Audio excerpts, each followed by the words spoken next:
and Twinkle will be talking about that. And we'll have a little bit to say about how that discovery information is documented in the student career portfolio and using the career development guidebook. And that is for students that are in high school, the career development. And we'll look at activity number 21 in the guidebook. And then we'll be documenting observation of a task. We're actually going to watch a video of a young man, and we're going to look at documenting those tasks that you're observing. And then team conference. This is where we're going to be looking at either an individual phone call with you all or either a team phone call, whichever will work for you. And we have a sheet to sign up on, and we'll do that before we leave today. We'll go ahead and sign up. And then we'll wrap up and give some feedback, have you give some feedback about what worked, what didn't work for you, and what you'd like to see maybe differently on the training.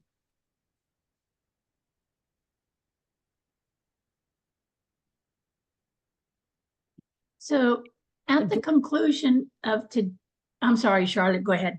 No, go ahead. At the conclusion, we have a Google form. And so the link is back there, but we're going to ask you. So we just wanted to put this out there right now for you to start thinking about it or jot it down, because we don't want, a long narrative, just 1 to 2, 3, 1, 2, and 3, or just one. But the first one, of course, are 1 to 3 things that stand out for you from yesterday's training, something that you learned that resonated with you.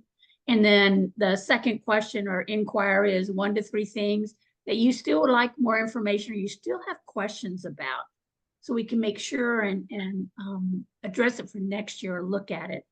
And then the last one is just, and if you have more than one, you're welcome to list it, but one thing that would make the trainings more effective for you for next year. So we'll go ahead and we'll take a few minutes, give you a chance, but at least you can kind of jot things down. So when we get to that at the end of the session, we have time. And then what I'll do is ask Jennifer to email it out to everybody. Again, we haven't emailed it out yet. We're hoping to gather everybody this time and get it done, because we realize it's the end of school year. And by the time we email them out to folks, you may or may not put it on your list of things to do before you turn in your clickers. Okay, so that's just something to think about as we get towards the end, our little feedback. At the conclusion also, we're going to ask you to sign up for, we're not sure if it's going to be a conference call, a Zoom. We're worried about cell phones in the building, or we'll set up, I use Teams meetings, but these are the times and the hours that we have. We're anticipating 30 minutes per conference, but we'll have you sign up for every hour. So that way, if we go a little over and someone is back to back, we won't run over and just make everything else a domino. So just know you have tomorrow, anywhere from 9 to 4, the 22nd, 3 to 5, and this is Mountain Time, the 28th, 9 to 4, the 29th, 9 to 4, the 30th, 9 to 4, and the 31st, 9 to 4. And so we'll probably look at maybe a virtual type, or if a phone call works.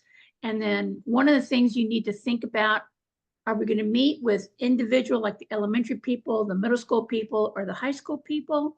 Or if you say, that's all of us for the team, let us just meet as a team. We'll still discuss each elementary, middle school, and the high school. So if you kind of look at your PowerPoint and keep those dates in mind and talks amongst yourself, or if you can, we'll see if we can get some people signed up today in case someone is available tomorrow. And then, of course, we'll ask Jennifer to send out the link for y'all to sign up. So we just need a 30-minute conference with all of y'all before the end of the month. Okay, let's see. So briefly, review of our virtual training 7. So if you weren't with us today, we hope, and especially if you just miss some of the meetings. The recordings are fantastic. I mean, I've even gone back and looked at them because I'm like, what did we say for homework, or what did we, what was that question? So the training we had last week, well, 2 weeks ago, of course, we just kind of went over the components of the guidebook. We wanted to look at, of course, it's career awareness at the elementary level, career planning at the middle school, and career development in the high school. But they're all formatted in the same way. So we went over what we call the grid. So the grid was something that we look at. It has the Wyoming standard on there. It has the discovery questions that we feel like coincide with that particular standard that was being asked. And then we have a list of the activities that complement those discovery questions, as well as the standards. And then we went through that teacher's activity worksheet. We went over the integration discovery, something you would use afterwards, kind of like a progress report if you did an activity for that. And then we also reminded, I forgot to put it on here, but if you have a different activity that you think meets the standard way, it's a different way to look at those standards and the questions. Of course, Jennifer has created a folder where you can add. So it's kind of like we can share, it's like the cookie party, we all bring the cookies and then we share the recipes afterwards. So if you have a really cool activity that you felt like your students really related to, then please include that. And this is maybe for next year. And then we actually went through a group activity. Like I said, it's kind of like we do, I do, we do, and then you did. So you broke up into groups, trying to look at how to write that information up, and then utilizing the curriculum framework structure. And there was another teacher workshop, and those are at the back of each guidebook has them. Sorry. And as a reminder, there's our guidebooks. There's the website, the Google Drive link for them all. And today we're going to be looking at the Career Development Guidebook. And this is the guidebook that will be used with the high school students. And this is the third of the 3 workbooks that we have. And just a reminder, these are to assist you with implementing discovery-based activities. Right there, we're fine. So really the emphasis with the high school is on employment activities in the classroom, in the school, and in the community. But the emphasis on this guidebook is employment. So I really want to stress that, because we're focusing on those 16 to 18-year-old students that are considered in transition at this time. So we're planning for them for that last day of school when they're walking out and not there any longer. What's going to happen? We're looking at employment. So we're moving also from the work experience from more of a group to individualized for that student. So we're looking at that because before, we may have been looking at some work experiences where there were groups, or we may have had students on work experiences for a very short period of time. So we're looking at a longer period of time for those students that are, in this age range of transition.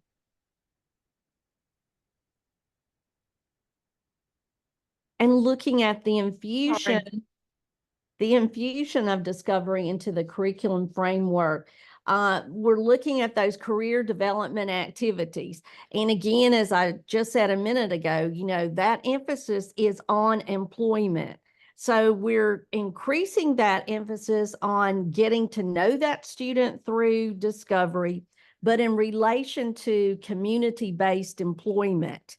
And the information that we learn about that student in these career development activities, it's going to be captured in that student career portfolio that we will be talking about in August. We'll start fresh with the career portfolio, showing you how to document that information. And the activities in all of the guidebooks, it can be used with a group of students, or it can be used with a specific student. Sometimes in my classroom, I may do the activity with a group, but I may have had one particular student I was focusing on to document information for that portfolio. So there's several different ways that you can use these activities. So that's just to give you something to think about. And one of the examples I gave in the beginning of this career guide book was like, a creative cook. She's using her seasoning and tasting and seeing what she needs to add or take away from that dish she's making. And it's the same with you as a creative teacher to add what's going to work for you. These activities, you may think of something else that you could add in there to do differently, and that's fine. If that's what works for you, that's what you need to do. And these books are just a resource, but it's a resource for you for the extended curriculum and for the extended standards is the term I believe Wyoming uses. We use something different in Mississippi. So as we're talking about it, I might have interchanged those words there. But it's to be used as a resource for you, and especially to look at those discovery questions so that you can answer those discovery questions so that it can be documented in that portfolio. And you're using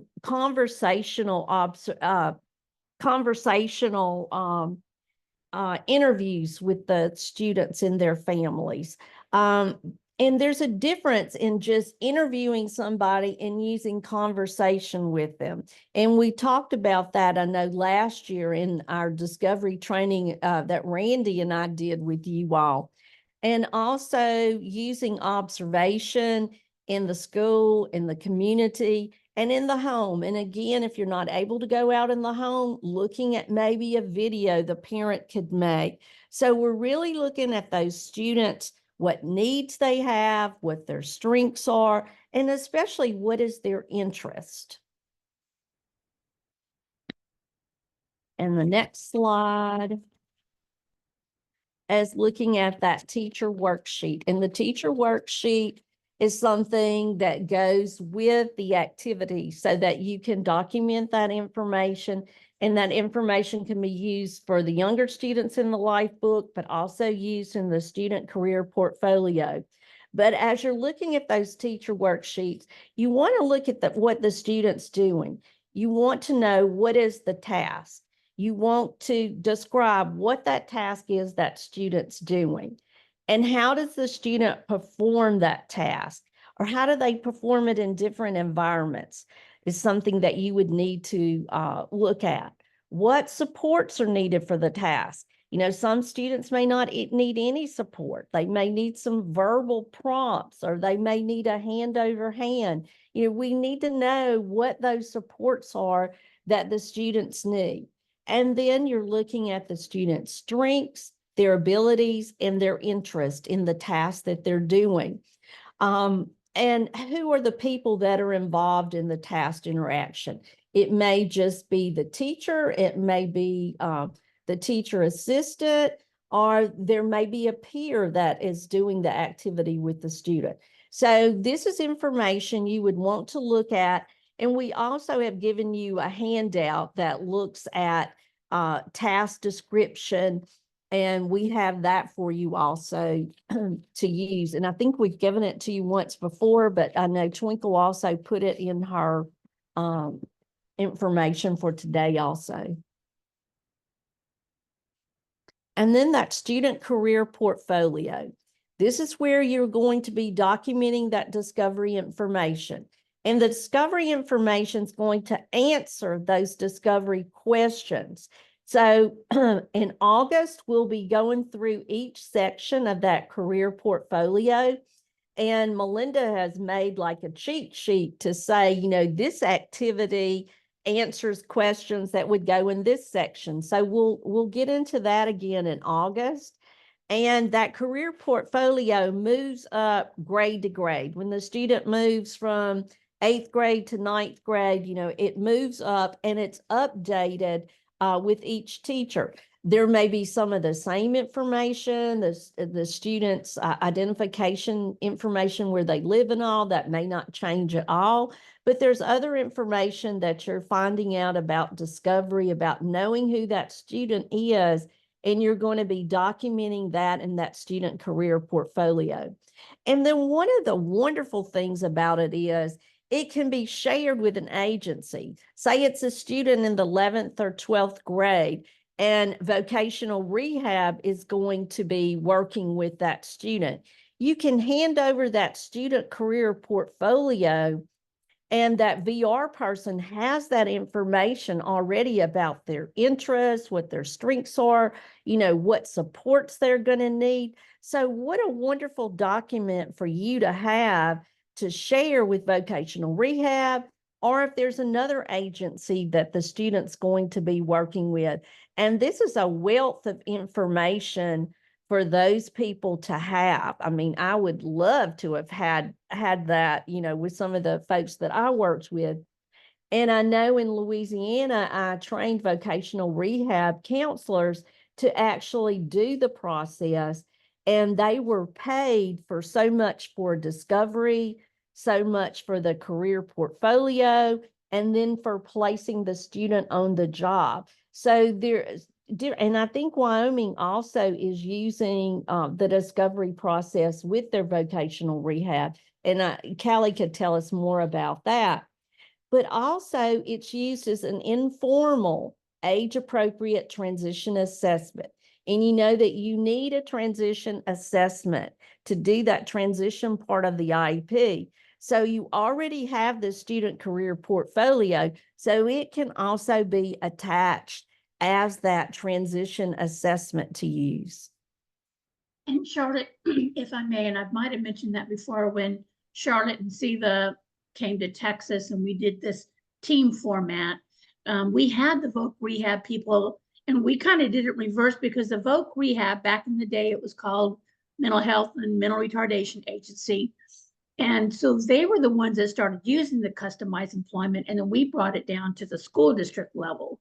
And so one of the things I think we talked about at the beginning of the year, but maybe if you make a note to yourself, it might be a little too late to get it done now, but find out who your Voc Rehab person is, or maybe that's something Callie could help us figure out for your district, and maybe they'd be willing to join the training and do part of the discovery. Because for us, and the majority of our students went to MHMR before they had the big reorganization under Texas Workforce, but we just turned over the customized employment form to them. And then but most of our students were employed prior to graduating. So they just took over the portfolio and of course updated it as it needed to be updated. So something to think about if you haven't been able to find out, now that you already have a student in mind that you're going to be using as part of this project, then maybe identify who the Voc Rehab person would be for that student. And that's an excellent point that Twinkle is making. You really need to find out who that Voc Rehab counselor is that works with your school, because I'm sure they're assigned to different schools, so there's going to be different counselors maybe at each of the schools. So you need to find out who that Voc Rehab person is. And, it may be in August that they want to come in and join the training, because then we're going to be looking at more of customizing a job for a student. And it would be wonderful for them to be there and to have this information. But you really, whether they come or not, you need to know who that person is that's going to be working with the particular student that you are going to be working with. And I can share, I'm going to share in the chat where they can look to find who their person is that serves their counties and their school districts. And if any of them need any help reaching out to those individuals or making the contact, I know that Callie and myself will be more than happy to help facilitate that. And I know I'm starting a few of those conversations. So this is great timing to get everybody starting those conversations so we can work more effectively for these kids. Thank you, Jennifer. That's going to be very helpful. and how to use the guidebooks. And we've gone over this each time that we looked at the elementary and the middle school, but I don't think it hurts us to look at it one more time about how to use the guidebooks. You know, there's a table of contents, there's a grid, and those things we're going to look at just for a few minutes. And on the next slide, this is looking at career planning here in the guidebook. And on one section of the grid, it has the performance standard. And then what is the extended standard for you? And then the discovery questions. And you really need to pay attention to those discovery questions. They're also on that activity, but they're also on the table of contents and on that grid that we have. The discovery questions are listed there also. And then that activity. So it's exactly, the formatting is the same as the elementary and the middle school. But we wanted you to know again, you know, where this information is. And this is just an example. Twinkle went in there and put in for us of the high school, and it just shows you how it's set up. And then on your extended standards that you have a copy of from Wyoming, when you look at that, it also has some activities listed. I think it's like level 1, 2, 3, and 4. And you can also look at those activities that are there. But also these activities are going to help you answer those discovery questions. And what I did was I looked at that last level of activities that was in Wyoming's, and I tried to match something up with that, but that would answer a discovery question. Because some of you may look at this and say, where in the world did they come up with some of these activities? So that's how we came up with it, by looking at what was already developed and then making it answer those discovery questions. So this is just showing that grid and how it's set up here. So it's the same again as in every book.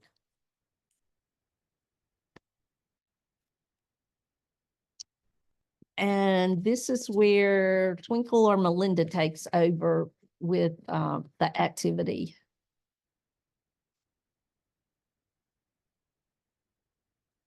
Is it Twinkle, you? I believe it's you.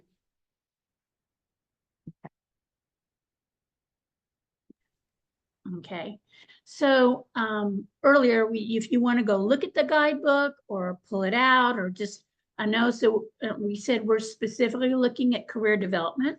So that's the high school. And we're going to look at the teacher worksheet activities, which you will look at page, and you have to look at the page number because, of course, when you scroll down, the page numbers are different because they include the introduction and everything. But we're looking at page 69 of the high school.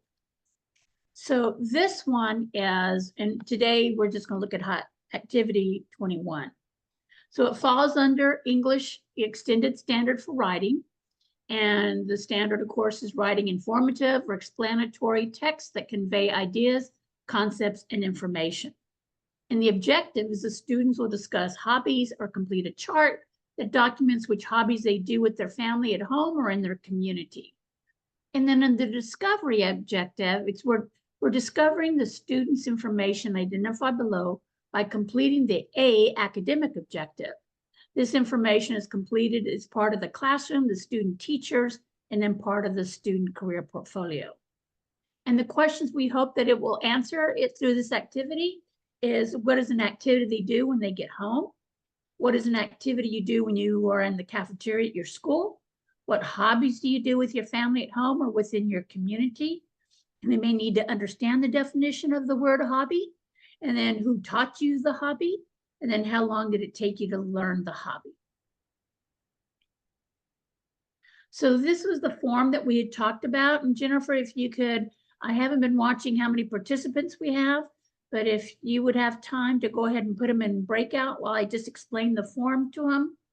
So what we'd like you to do is read through the discovery questions, and then someone interview, like we did last time, role playing a student, so ask your second person in the room with you about their hobbies that they have. Maybe try to get one or two listed, and then answer the questions as far as what is the hobby? How did you learn this? Did someone teach it to you? And how long did it take you to learn this hobby? And also, if you'd like to, like I said, the handout is there, or if you just want to follow through with your PowerPoint. But Jennifer, would you be able to put them in, right? I don't know how many people we have with us right now. But would you be able to put them in breakout rooms?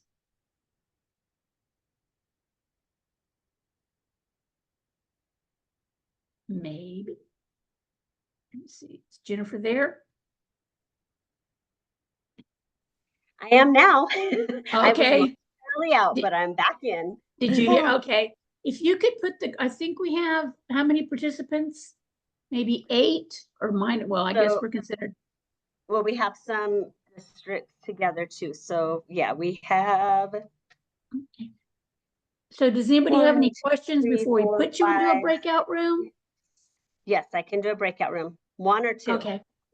I think 2 would be fine. Yeah, and also when you're doing this activity, this would be a good time to also practice your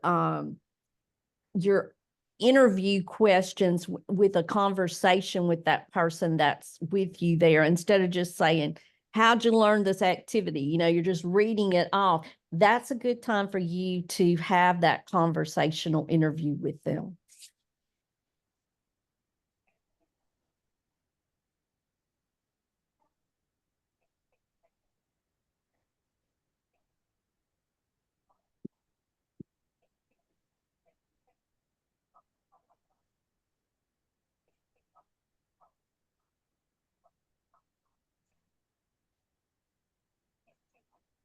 Okay, so I've got the 2 rooms. Are you ready for me to open them?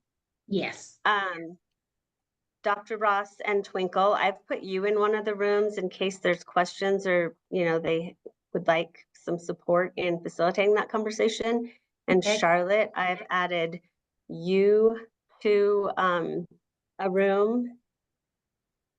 And How I many can minutes just, do we have? how many what? How many minutes? How many minutes, Charlotte? What do you think? Maybe 5 minutes? I was gonna say Okay. 7, and then we can check and see, and then let them know if Yes, we need to okay. more. Give them a little bit more time. Yeah. All right. So we'll come back at 4:20 and you will get beamed out of your rooms. Here we go.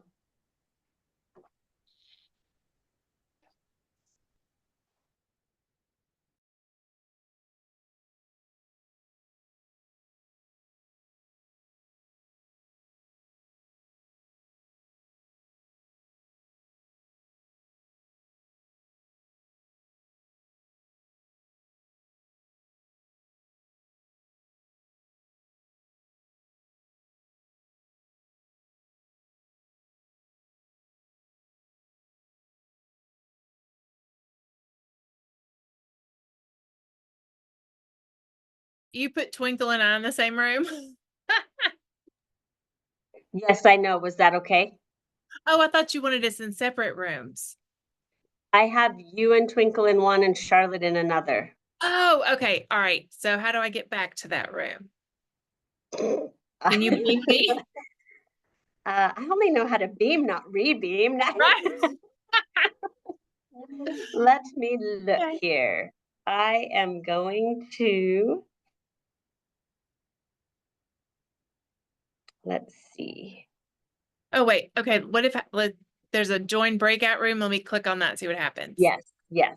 And you can go to the other one if you want, because Charlotte might need some help since she is medicated and in pain. I think she's coming. Oh.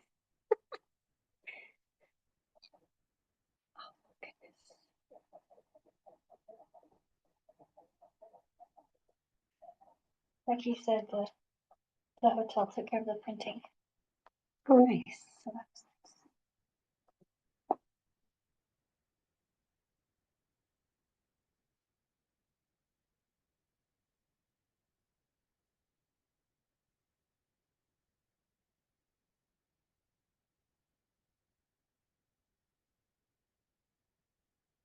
Did you still have to go in the rubric through Zoom? Mhm. Okay, you'll have to get that. Guess I'll log into mine and figure out, mine might be the same way.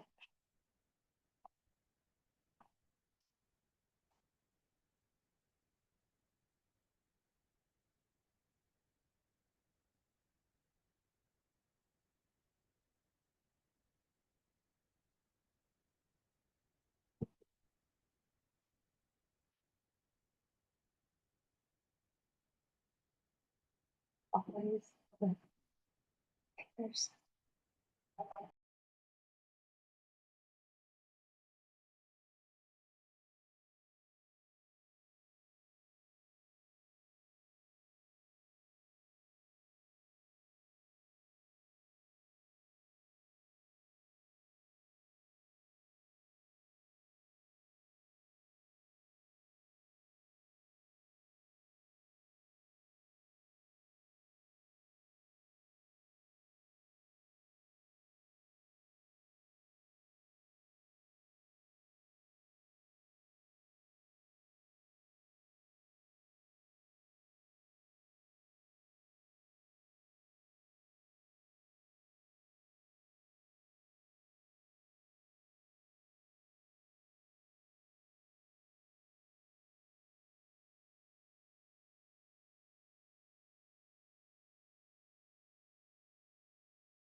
I was just thinking that. I was like, oh God.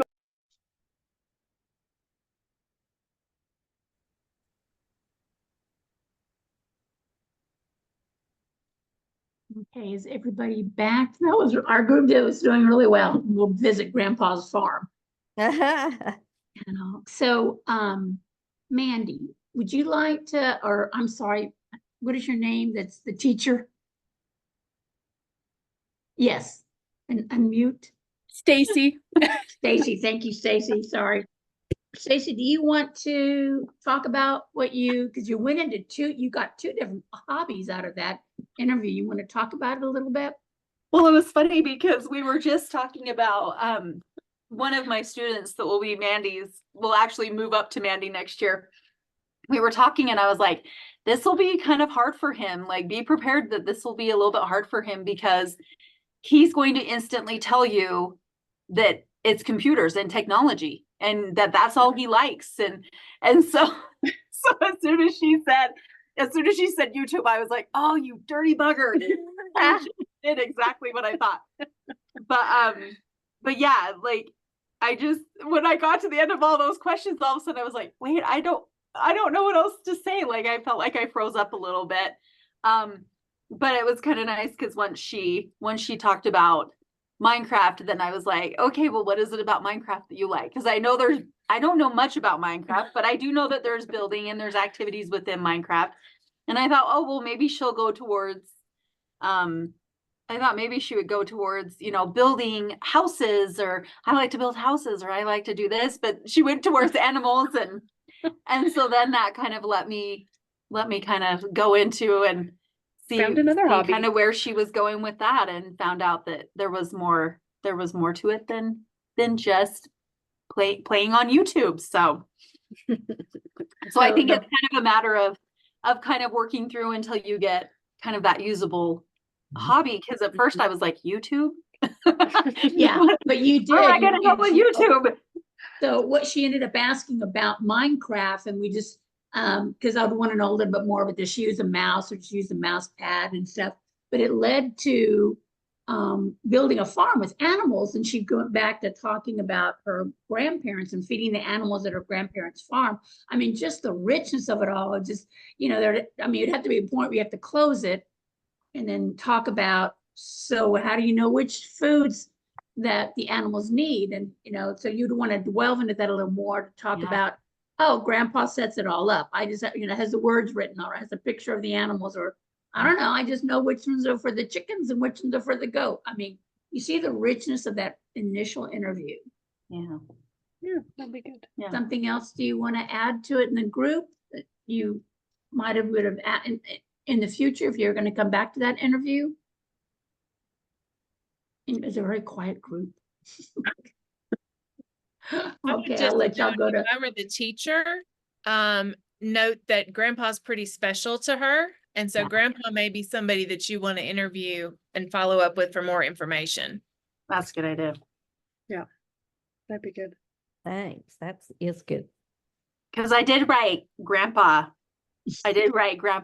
takes her and loves that. But I didn't think about maybe interviewing Grandpa. So that's a good idea. Definitely on your interview list. Yeah. Okay, and that's it from our group. Okay. The next group. I could do our group right quick. Oh, there we go. Going through this quickly like that, I think it's hard to think of all those other extras, and you really can't, I guess with the kids that I'm thinking about that I work with, I could probably pull a lot more information from them when we start doing this as opposed to in this role play. But anyway, I think there's some good information about their organizational skills that you can gather. One of them liked playing dolls, but she couldn't keep track of her clothing.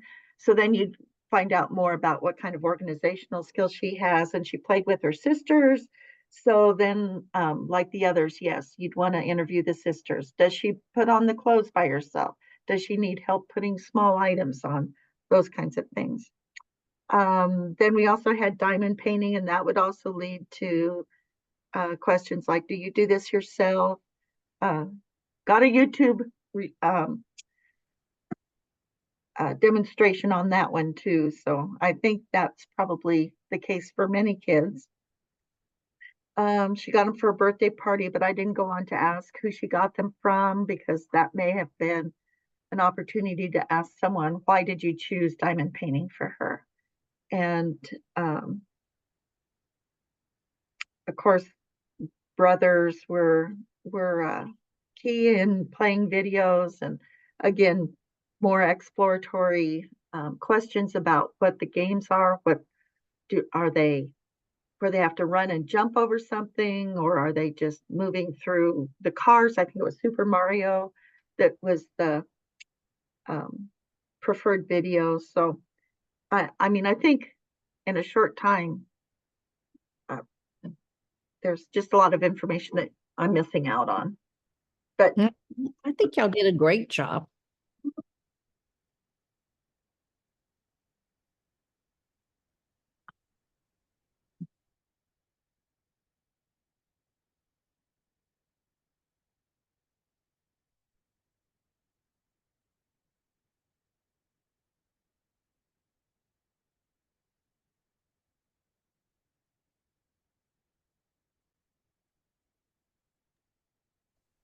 Twinkle, you're muted.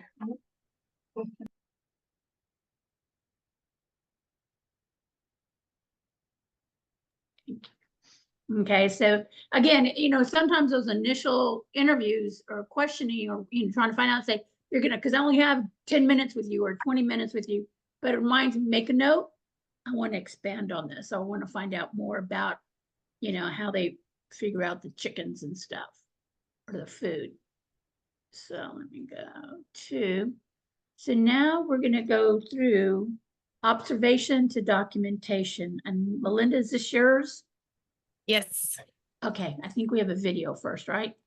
Yes. Yeah. So we are going to watch this video. And if you have the handout, it was handout 2, and it talks about Sean's tasks, and it's just some things to look for. So in case you don't have the handout, I'll go through real quick. When you're watching what he's doing in the video, pay attention to the setup of the task, what the task is. So what is he doing? What kind of environment is he in? And, if you were doing this in real life, you would see, how many times does this person does this? How long did it take them to learn these steps? And then you want to note interest too. So, all of us hopefully have careers that we enjoy. And so that's the same, with our young adults. We want them to thrive in careers that they enjoy. So notice in this video what Sean likes, what supports he may need. You're always going to look out, to see what supports. And that could be physical or social, there are different kinds. Pay attention to the connections. So one thing that we find, especially in adult services, it's a small world. We all know each other. And so, connections are critical, and the connections are critical for your students as well. As many connections as you can make with their family and friends, just like us, a lot of times career opportunities or, opportunities come because of people who, it's the same with our students.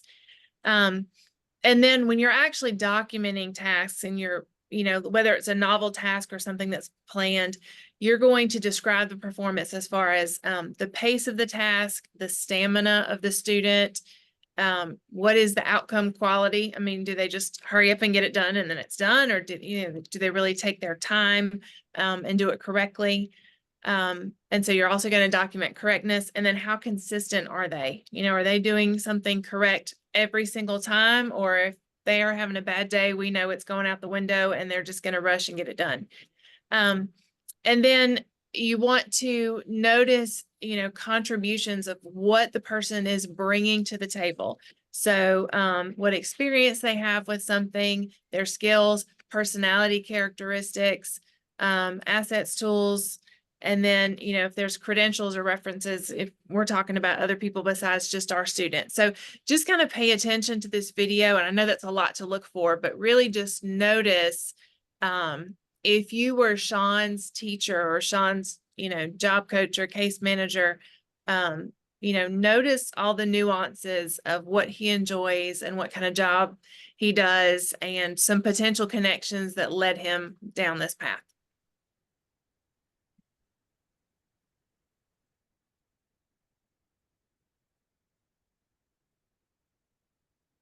I don't hear anything.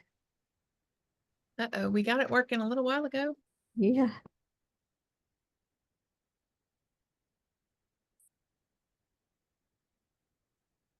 Okay, let me see. So, Charlotte, I was thinking just because of time, can we just, instead of doing breakouts, just let them document themselves and we'll ask people to Yeah. record. Okay, let's see. That'll be fine. Okay, let's try it again. It says I'm sharing the sound, so let's see. You hear music? Nope. Oh, Lord.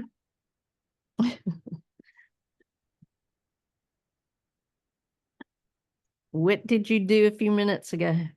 It says I'm sharing the sound, so let me, hold on, let me. Okay. We might. You know what? Let me start a new share. I'm sorry. Let me.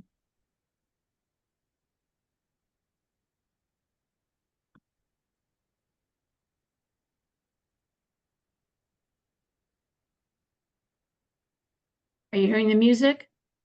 Nope. Okay, Jennifer, I might have to, let me see. Let me try one more time. What did you do when you got it to go earlier? Do you remember? Yeah, share sound. And when I look on it, it has share sound. Let me just do a new share. I have the sound clicked. You hear it? Nope. There we go. Yes? Okay. I was a member of the transition team involved in the discovery phase for Sean. And I think one of the things that made Sean's situation successful is that we had a variety of professionals, a whole team involvement, great parental support, school support, adult service provider support from VCU and the Choice Group and DARS. It was a discovery period where you try to figure out how his strengths and his interests can mesh with the business world in terms of finding a job. Barnes & Noble was the perfect place, we felt, and it turned out to be, to give him the opportunity to work with the books and putting things in order, having gone through discovery and recognized that these were things that he was particularly interested in. To give him the opportunity to be productive and have the satisfaction of knowing he's done a good job every day is good. We all feel that way. We're all very proud of the fact we can help him with that, and he seems to enjoy it. And I do chairs, and I do all the sides, and I sort the magazines, and I'm a man. For Sean, he doesn't work during opening business hours. He works prior to our opening, helping us keep our store neat and clean. He has a specific routine, which is actually very important because Barnes & Noble is known for a neat, attractive environment for our customers to shop in. And Sean actually is really helpful with that because there's things that he does that we will run out of time for in our daily routine, and we know we can depend on him to take care of that for us. So he's actually really integral to what we do here. Going to provide a positive environment for him as well as an asset to the business, because if it's not an asset to the business, it's never going to work out. Every morning Sean comes in and he has a routine where he moves around our store and he will straighten books, dust fixtures. He helps in the cafe. He takes the chairs down to assist the cafe staff. Our store gets very dusty because of the book dust that comes in from the shipments, and it settles on everything. And Sean has been able to keep that at bay. It's been awesome because it can be daunting, and he just goes right through his routine. He keeps our stock looking neat and clean and fresh on the shelves. So it really, he takes pride in doing it, and we love it because it makes our store look better. Sean's job coach, Rachel, has come up with a program plan. She created a guide in his iPod. He's very tech savvy, so he knows how to use all of that. And it shows him step by step where he's supposed to be on what day that he's here, what his tasks are, and it moves him through his routine so that he stays on track and he doesn't get lost in what he's doing. The biggest factor in Sean's success was the total team commitment, including that of his mother. His family was totally behind helping him to be everything that he could be. We meet at least once a month for the past 4 months or so, just to discuss problems that arise at work, ways to handle them, how also to celebrate Sean's success, the things he's doing well, but keeping that communication and team together and ongoing communication, I think, has also contributed to his success. These are critical programs that make a huge difference in these young individuals being successful adults, being able to maximize their success. And from a financial point of view for our country, they become tax-paying working adults contributing to society.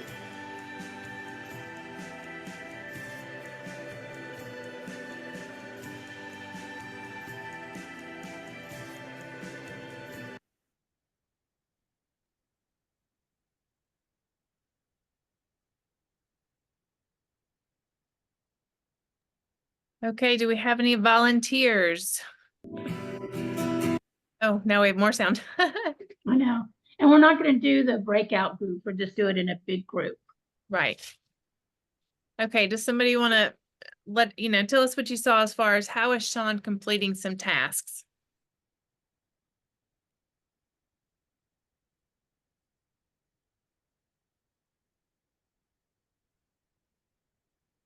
Well, I think one of the things, how the, I don't know if she used the word job coach, but think about what she said that person did for him to support him. Brooke was saying she felt like the task list that he has was very beneficial for him to be able to do all of his work. I wondered too about him coming in the morning. Is that because of a sensory overload that he gets with people in the store, or was that just so he could better focus? Just questions I had. Yeah, more than likely there may have, there could have been some behaviors and that would, not having other people in the store, or it could be, this is not a young man that we know. So, but there's a lot of, because you want to look at where he's going to be at his best. And evidently through the team and the discovery, he was at his best there before the hours that they opened. But remember what she said about the iPad. That I thought that was very beneficial to get the information from that.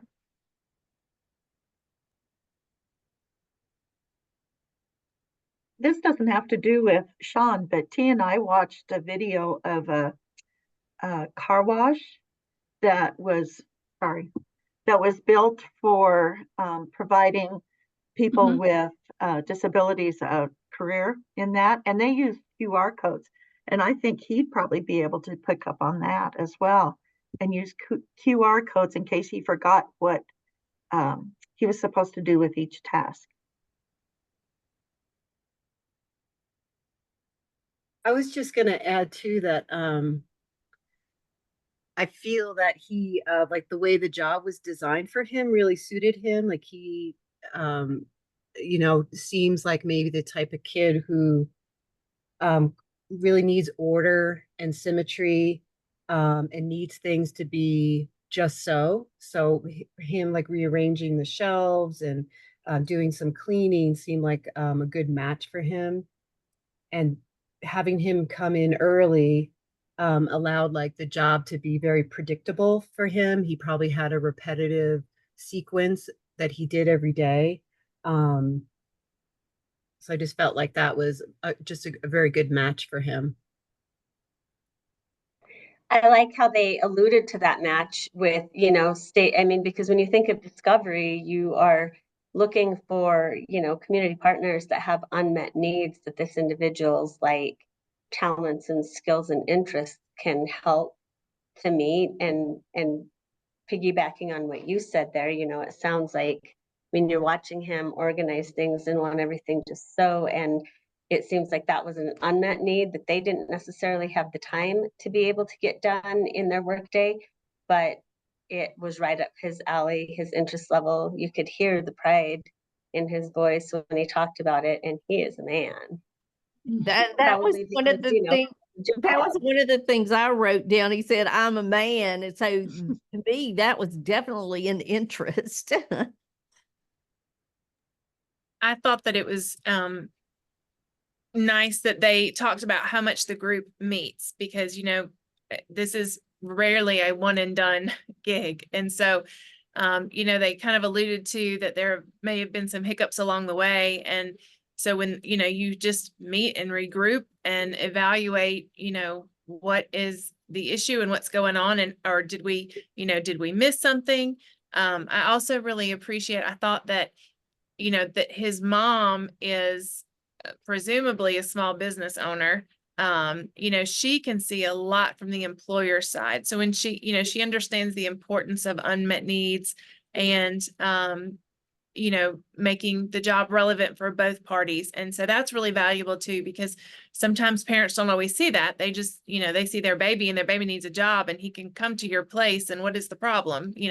So I thought that she was probably, she's really great to have on the team, because she understands that, this is not charity work. This is, a valuable employment that, can help an employer. So I thought that she probably has a really good perspective being a professional and a business owner.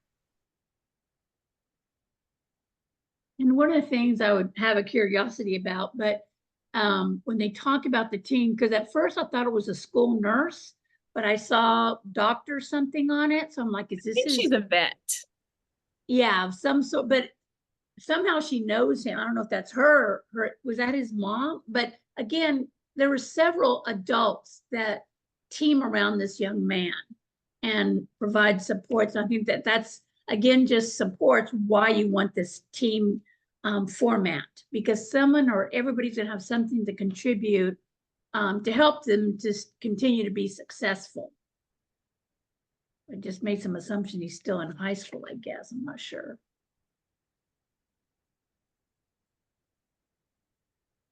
Well, again, he had that iPad that he could refer back to about where he was supposed to be and keeping him on task. So, he must have needed that kind of support to have in place. And can I just add a comment in on that, Charlotte, like about having the iPad or, like that visual support in place? Like, I know that there was a point, I don't know, at some point this year, actually it was maybe this winter, where I even like for Cyrus as a 5-year-old in preschool, and I asked about like him having a visual schedule, and it was like, well, he knows the schedule, he's past that. And I kind of in engaging in that conversation with the teacher was like, past it, like I keep a schedule. I like to know what's next, because he's that kid that's always asking about what's next or where are we going tomorrow. And I just feel like that is so, important. I mean, any one of us, we look at, oh, what do I have next in my calendar? What do I have going on this evening? Or what do I have going on next week? And so really, it's not a matter of getting past that. It's like a very functional life skill that we all use. And it's an organizing skill that's beneficial for anybody. It helps with transitions a lot too. I'm really surprised that she doesn't use it as a practice. Yeah. I think it's a lifesaver. I agree. And when I strongly encouraged that, it was very beneficial with transitions. Yeah, I mean, I even used it with my high school students, not just elementary. Yeah, me too. Well, I think that's the important note to make, as all of us use some kind of schedule in our adult life, whether it's electronic, it's paper, it's still a planner, so helping, because I remember I had a teacher one time tell me he knows the schedule, but I was like, well, not really, because she would say, okay, everybody get up and get ready to go to PE. Well, he would know what that meant and he would get in line, but he couldn't predict what was going to happen next. He didn't know when his computer time was over with. So I think it's just a great practice. So they start learning to create a schedule for themselves, whatever they're going to use as an adult. And by the time it becomes probably something very digital, but that they know how to set up their schedule. I think it's just a real important skill that we have to practice all the time. I agree. You can go to the next one, Twinkle.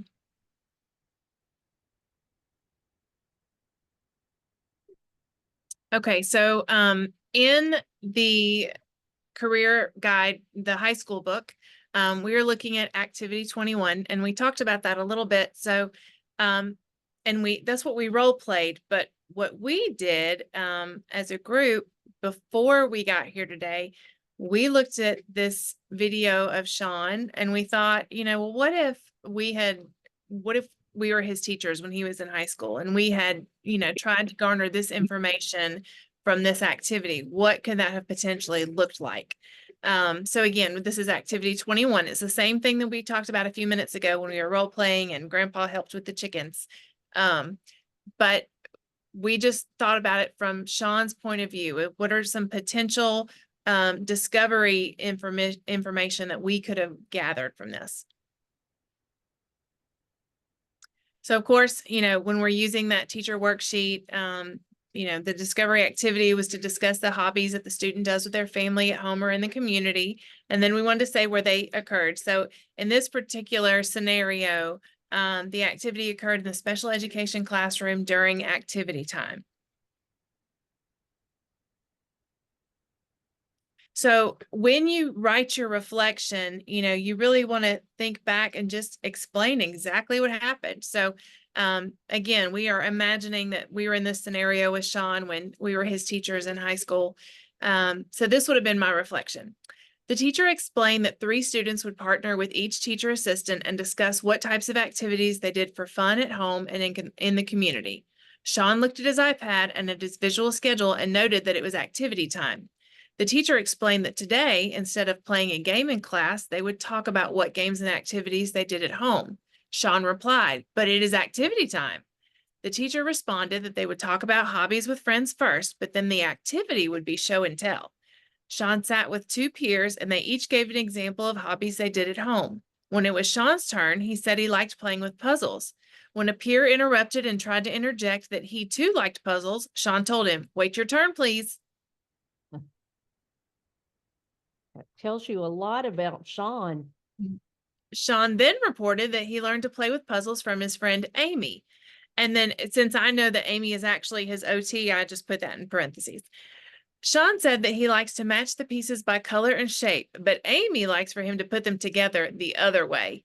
Sean said it did not take him too long to learn how to play with puzzles, but big puzzles take a long time. And if Amy makes him do it the other way, it takes longer.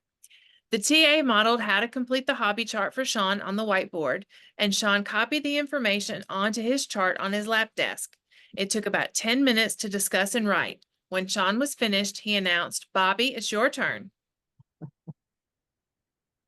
After Bobby was done talking and writing about his hobby, Sean looked at his visual schedule and said, "We only have 15 minutes before lunchtime. Time for show and tell." He looked stressed until it was his turn, but then visibly relaxed. Sean stood up and told his class about his love for puzzles. He has over 100 puzzles at home, and when he is done playing with each one, he carefully puts it back in the box and takes the box to the shelf where it goes.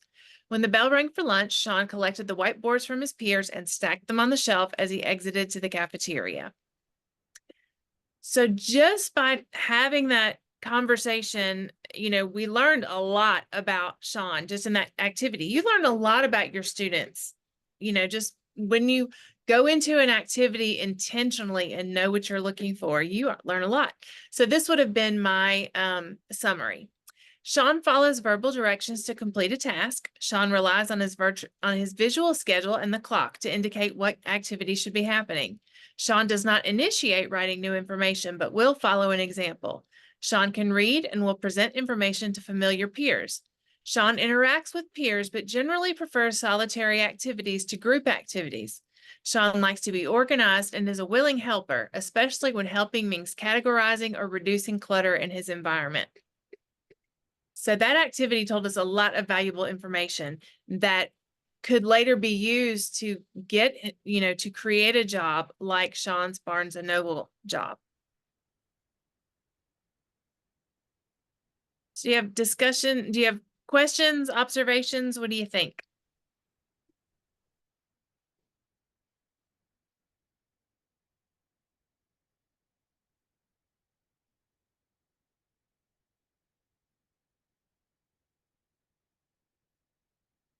Y'all still there?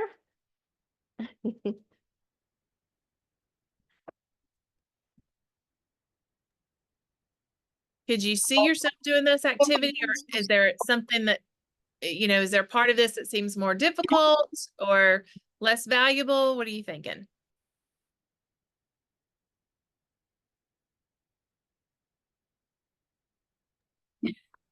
I just think it's really a good reminder, being a first year teacher, especially, like, it's a good reminder that sometimes the verbal is good, but sometimes the nonverbal is just as good. And I think it's just a good reminder that sometimes we have to dig a little deeper, and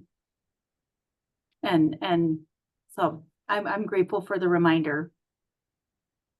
It had great information too, by the way. Yeah. And notice he's working in a bookstore, but I mean, he didn't say his hobbies was, his hobby isn't necessarily reading, and it could be, but really what a job coach is going to do after you hand them this portfolio and they're, looking in the community for the perfect place, that organization really popped up. And so, every little thing sometimes becomes important, things that you don't think are important at the time, and the fact that he, likes to be by himself. He can work in a group just fine, but it's not his preference. And so maybe that's why he's working in the morning, because he's not the most, social butterfly, or he's going to get off track, but he would really just like to focus on his task and get done.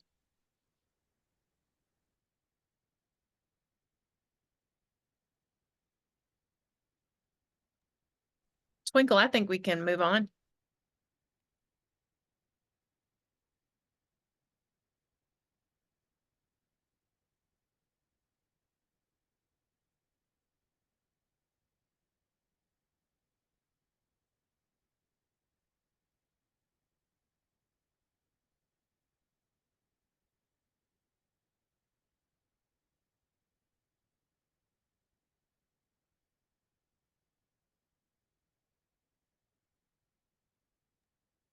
I think you're muted again.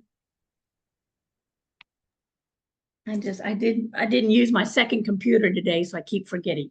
So now we're going to complete what I talked about, the conference call sign up. So hopefully you have a day that you feel like, oh, I can do 30 minutes on that day. So let me stop share for a minute and let me go to that form. If I can get to it, see if it's going to let me.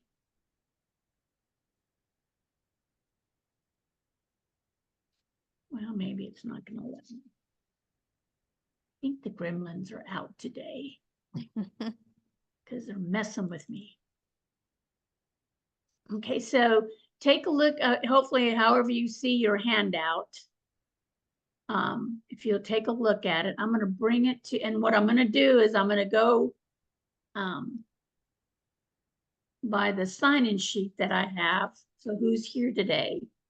and see if you can give us a day. So this is the form that we're talking about, that you will go in. And so I blocked out the 30 minutes afterwards and I left the hours available. And so with that, let's see, of course, the first ones I see are Mandy and Stacy. Do you have a day that you would like to sign up for right now? And I know you're not speaking, your whole team's not here, but hopefully. And Virginia would be with them. Virginia is Yeah. part of that team. Is she on the group? I didn't see, there she is. Okay, I'm sorry. On Okay. her own. I have to scroll over to see everybody.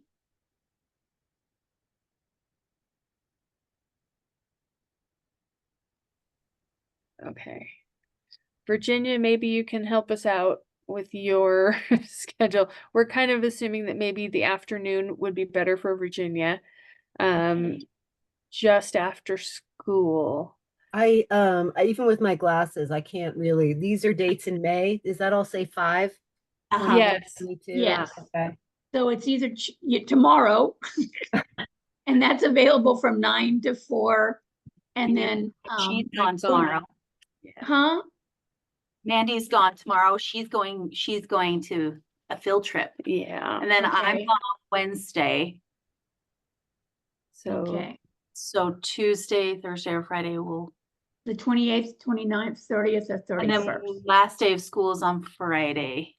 The Friday the what? The 31st? 31st is our Don't last sign day up. of school. Let me Don't just sign look at up my for that calendar one. for a second. Let's see, because that is the 22nd. I'm zooming mine too. So We gotta have it. See if I can- Yeah.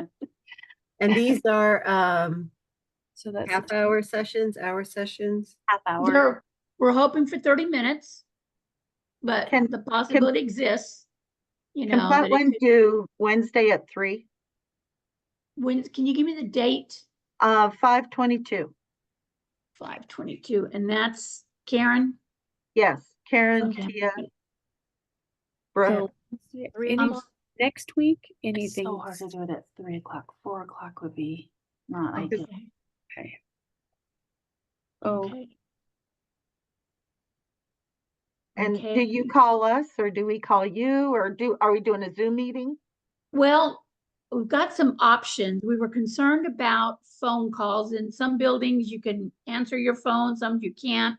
So I might set up Teams meetings with y'all, which I'll Oh, send okay. a link and all, because that way you can just either be in the same room or if y'all are at different campuses, can log on. So Karen, I'm just gonna put you in here for right now, and then you can let me know, or you can go in there later and sign in the rest of the folks so we can find Okay. your emails. Okay. That Okay, sounds I'm gonna good. look at Townsend. Do you see a date right now, or do you need to confer with somebody? Dion is the Lone Ranger in her district, so. Yes, yes. Oh. can you scroll to the top? Sorry, couldn't get my mute. Yes, I'm the Lone Ranger. How about if I take Tuesday at 9? The 22nd or the Yeah, Of the- 5. of the 5. 22nd or the 28th? I mean, tomorrow or next week? Next week. Okay. What time was that, Dion? At 9. 9. Okay. And Alicia, you're the next one on my little, Carrie Sue and I will do that together, and we can do tomorrow, Tuesday at 9. okay, Carrie, Sue, Alicia. Oh, come on, it's not, stop it.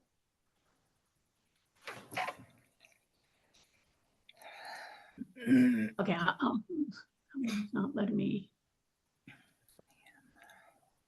Oh, come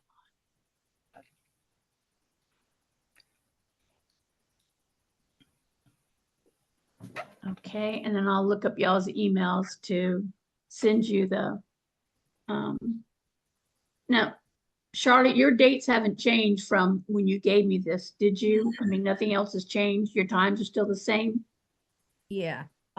Wednesday, I have a doctor's appointment at 1:30, but I should be back by 3, because Karen said 3 o'clock.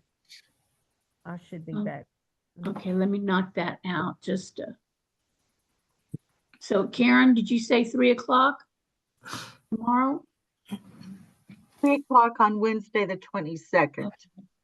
And I don't see, is there anybody else I've missed that's with us today? I'm looking through the, okay. And Jennifer, after the meeting, I will send you and Charlotte the link again for this particular form. If you would send it out to those of you who've already signed up, or if something comes up, you definitely let us know. But that's so. Yes, I will send it out and work to get people plugged in. Okay, thanks. And then, Um, well, I'm gonna assume that tomorrow we won't, by the time it gets sent out, maybe Carrie and Elisa will be the only ones we have for tomorrow. Alicia, it's an SHA. Alicia, excuse me. I'd be surprised if anybody else signs up for tomorrow. And I will let you know that if you can send this to me, I will send it out like before I shut my computer down today. Tomorrow, the reason we're on is because tomorrow we have mandatory all staff training from 8 to 5. And so, so tomorrow I probably will not, I will have very limited time. But then Wednesday I could work, you know, to do stuff too. I'll be traveling, so I won't always have service in this great vast state of ours, but yes. So tomorrow, do we just need to set up a team meeting, Twinkle, for the 9 o'clock? Yes, for the group. It's gonna be team, right? Okay. Mandy? So we can send Yes, that. I have a question. Go ahead, this is the time.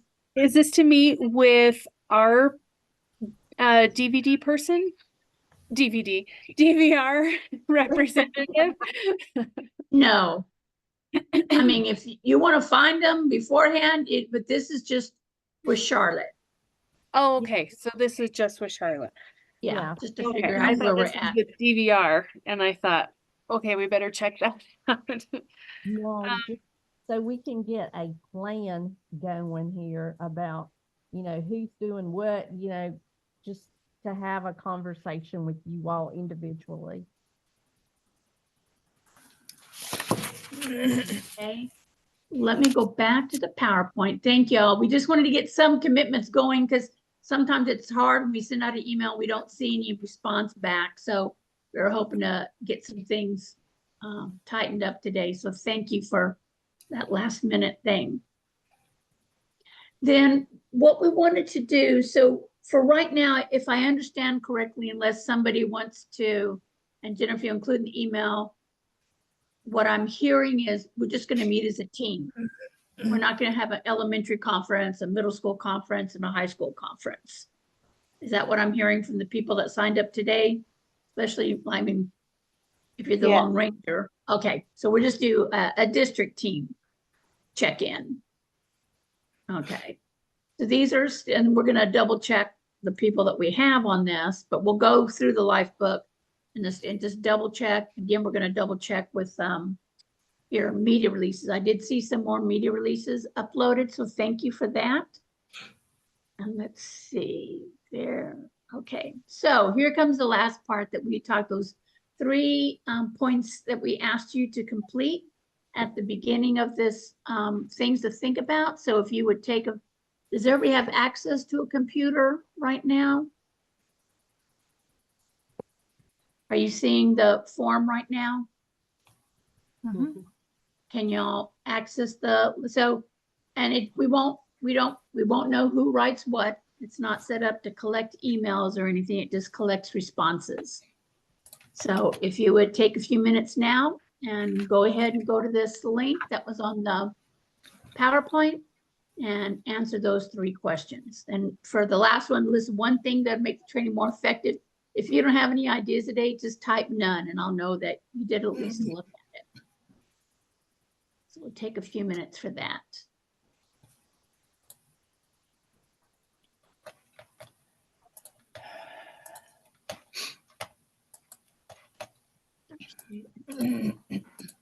Okay, let me write that down. Sublet. I see sublet. Let me just write it down real quick.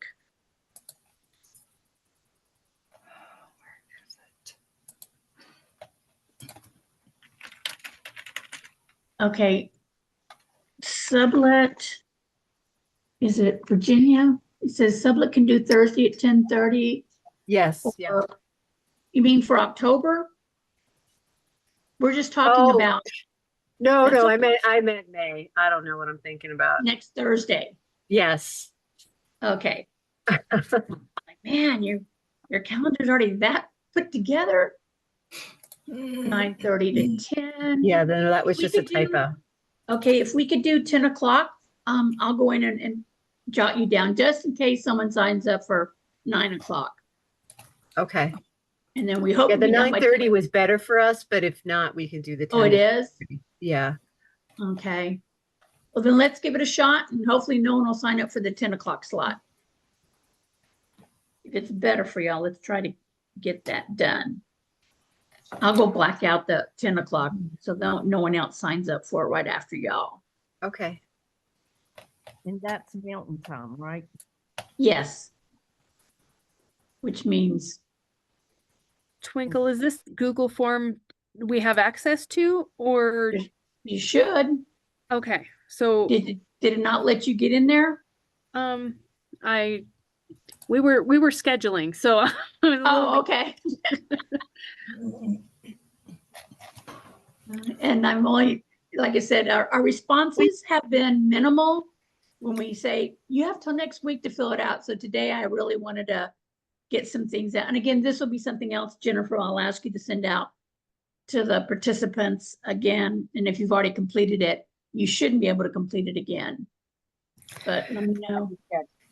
Twinkle, can you show me on the PowerPoint where the link is? I can't seem to get Okay. to the. I'm The gonna link for the send it schedule out. or the link for the Send feedback? it out.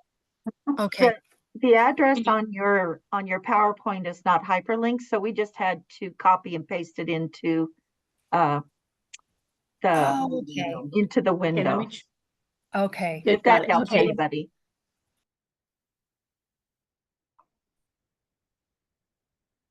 I thought it was. Sorry about that. So did you put it in the chat, Jennifer? No, I can. Let me grab it. Okay. Here, I got it, I think. Okay, that's the hyperlink for the feedback survey. Does that help everybody?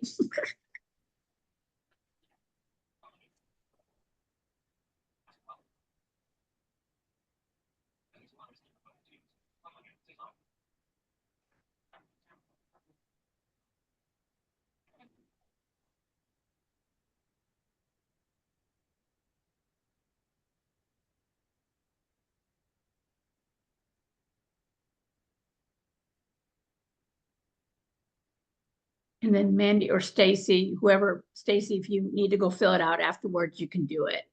I think y'all are sharing a computer, right? So if you wouldn't mind, just when we finish, if you want, take care of it, jot down your answers.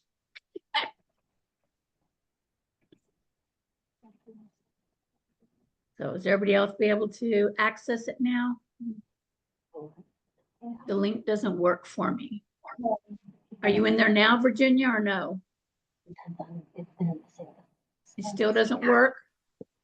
No, when I click on it, nothing happens.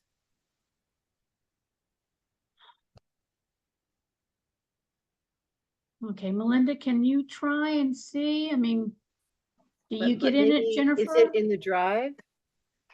No, it's a separate form. Oh. And I thought haven't said- seen the form anywhere, Twinkle. I was just sending out the link that you shared with me in Yeah, email. it's for not you. in, yeah, it's not in the drive. It's, see, I get it, but it might be, You mean click on the link that's on your Where do screen? you have it at, Twinkle? can you see, I'm sorry, what? You see right up there in the top where it says send? You see your No, I'm send not- button? On Purple which, square to the right. All the way to the right. Yep. There you go. Do you hit send? And then you can Yes. send it via email, or you can just copy a link right there, right to the right of the envelope, up, Yep. Right there, that. I don't have Copy everybody's link. email. No, you don't need to hit copy. And drop it in the chat.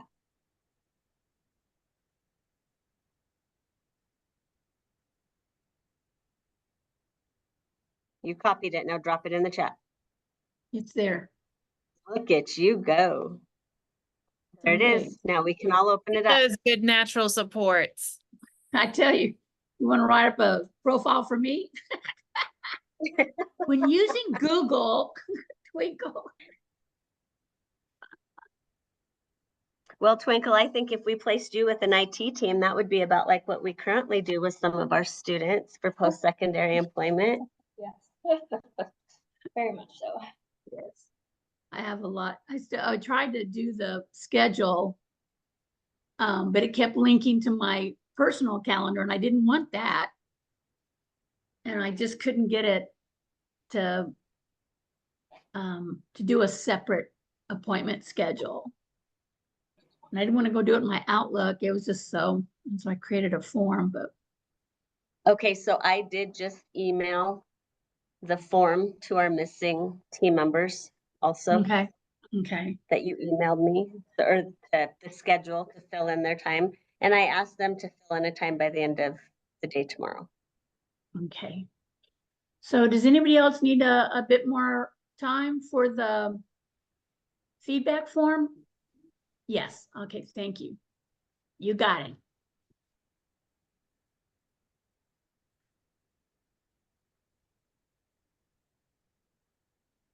We have the feedback form too.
Jennifer, do you know what date they start school back in August?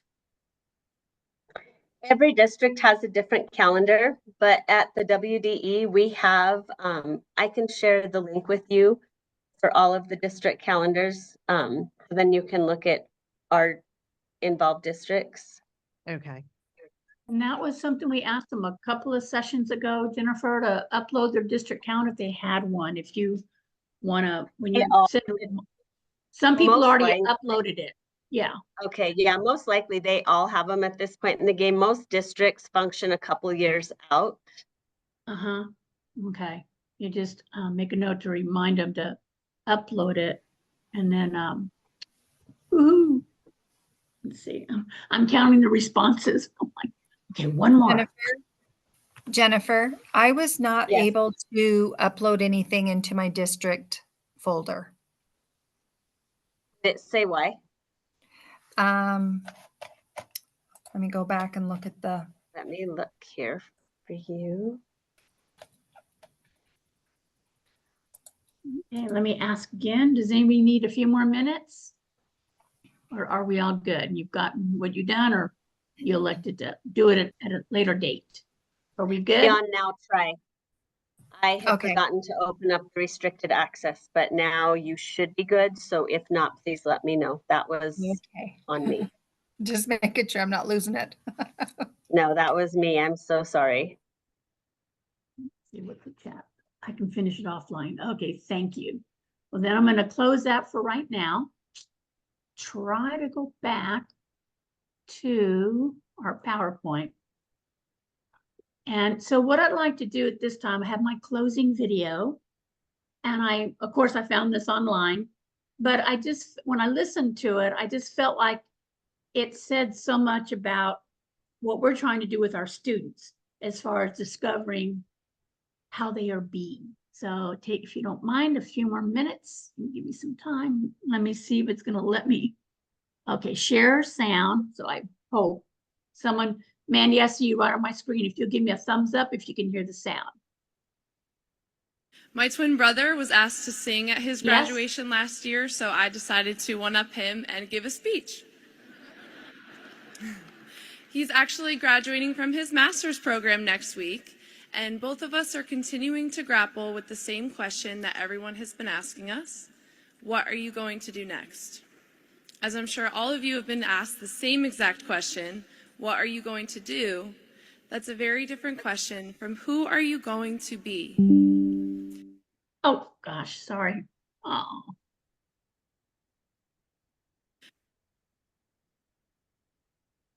My twin brother was asked to sing at his graduation last year, so I decided to one-up him and give a speech. He's actually graduating from his master's program next week, and both of us are continuing to grapple with the same question that everyone has been asking us: what are you going to do next? As I'm sure all of you have been asked the same exact question, what are you going to do? That's a very different question from who are you going to be? What I want us to consider is, what does it mean to be a human being, not a human doing? When I first came to NC State, I had a lot of labels that I was proud of: D1 athlete, softball player, researcher, social work student. If you were to ask me about my identity, I would have listed all of those tangible things. But during my junior year, I suffered a traumatic brain injury from softball. My career-ending concussion meant that softball was now forever over, and I was on the brink of even continuing as a student. I struggled to speak without frequent stuttering, pausing, confusion, and couldn't prove myself through performance of any kind. The external labels that I built my entire identity on were broken, crumbled to the core, and I was left with all of the pieces of who I used to be and unsure how to rebuild. So as I recovered for several months, I made a resolution to help rebuild my identity. I decided that in order to heal the way I saw myself, I had to start by the way that I saw and spoke about others. I would start describing people not by their labels, but by three things: their attitude, the way that they treat others, and what makes them uniquely beautiful. Instead of describing my roommate as an engineer, I would first tell you that she is a kind, intelligent, adventurous girl who loves her family deeply. The more I started equating other people's identities towards their internal characteristics, the more I began to build a healthier foundation for myself, seeing individuals and myself not for what they do, but who they really are. So, some of us have next steps planned out, and that's amazing, and some of us don't, and that's okay too. That just means that not all of us have an answer to the question of what are you going to do, yet we all have the opportunity to decide who we are going to be when we leave this place today. We can choose to be kind, ambitious, because who we are internally is the root of what we do and what we produce to the world. Your roles in life are going to change, whether it's a relationship role, a role in a job, but you are so much more than your role. So you might be going to do work in engineering, but that means you're going to be an intelligent problem solver. You might be going to do social work, but that means you're going to be a compassionate community member. Regardless of what you do, you always have the opportunity to be the person that you've dreamed when you choose a positive attitude, treat others with genuine kindness, and appreciate your own unique inner beauty. If you embrace those three things, your life will become more rich with seeing the world through a lens beyond the labels that confine us. I don't know everyone here, but there is one thing that I do know just from being here. We are resilient. Graduation isn't just a celebration of passing classes and balancing work. It's about doing all of those things despite the challenges in between. We have students here who are mothers raising children. We have students who are battling with illness, maybe working multiple jobs, maybe traveled across country or even across seas to be here. You are resilient, and the things that you do will go beyond your occupation because they start with an internal spark based on who you are. And that's not just the graduates either. It's our supportive community that helped us get here. You are resilient too, and we thank you for being here. All of you came in wearing several external labels: a graduate, a student, an almost alumni, maybe some alumni here. And I hope that you leave knowing that you will always be a member of the NC State Wolfpack. But we have to look beyond our labels to appreciate who we really are and appreciate others for who they really are. And because of that, I encourage all of us to think and do and become something uniquely amazing. Thank you.